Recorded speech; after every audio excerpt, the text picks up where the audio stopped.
গঙ্গারামপুর পৌরসভার মিশন মোড় গ্যারেজ ইউনিটের তরফে বিশ্বকর্মা পুজো প্যান্ডেলের উদ্বোধনের পাশাপাশি করা হলো বস্ত্রদান শিবির।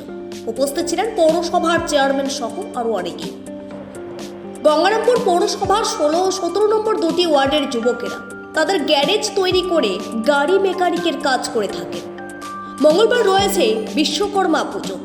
সেই অনুষ্ঠানকে সামনে রেখে একটি অনুষ্ঠানের মধ্য দিয়ে পুজো প্যান্ডেলের সূচনা করা হয় গঙ্গারামপুর পৌরসভার চেয়ারম্যান প্রশান্ত মিত্রের হাত দিয়ে। পাশাপাশি মিশন মোড় গ্যারেজ ইউনিটের তরফে বড় ধরনের বস্ত্রদানের আয়োজন করা হয়। সেখানে পৌরসভার চেয়ারম্যান প্রশান্ত মিত্র ছাড়াও 16 নম্বর ওয়ার্ডের কাউন্সিলর সুভদ্রা রাজবংশী, 17 নম্বর ওয়ার্ডের কাউন্সিলর সুভাষ কুণ্ডু, সমাজসেবী কাঞ্চন সেন, শঙ্কর সরকার, মিশন মোড় গ্যারেজ ইউনিটের সম্পাদক চন্দন কুমার ঘোষ, সংগঠনের অন্যতম সদস্য শরৎচন্দ্র সরকার, বিমল হালদার সহ গ্যারেজের প্রত্যেকটি সদস্যরা সেখানে উপস্থিত ছিলেন। গঙ্গারামপুর পৌরসভার চেয়ারম্যান প্রশান্ত মিত্র জানিয়েছেন,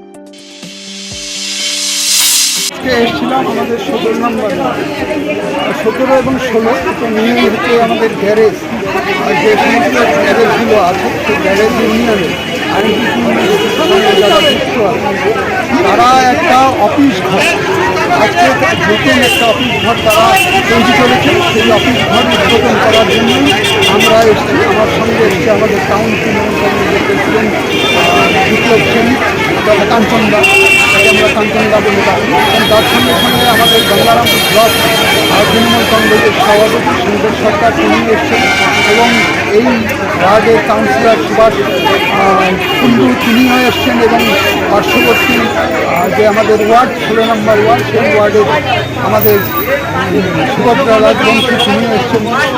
সবাই মিলে আমরা এসে আজকে এই অফিসটা আজকে উদ্বোধনের মধ্য দিয়ে এই এলাকায় যে সমস্ত গ্যারেজে কাজ করে যে সমস্ত কর্মীরা তারা তাদের কাজকর্ম সারাদিন করার পর তারা যে একটা বসে যে একটা আলোচনা করবে সেই জায়গাটা ছিল না। আজকে কিন্তু সেই জায়গাটা তাদের হয়ে গেল।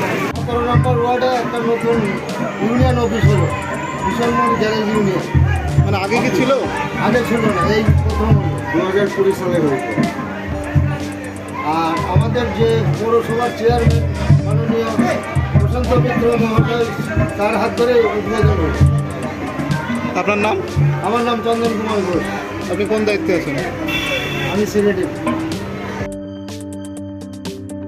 দক্ষিণ দিনাজপুর থেকে সীমান্তের কথার বিশেষ রিপোর্ট।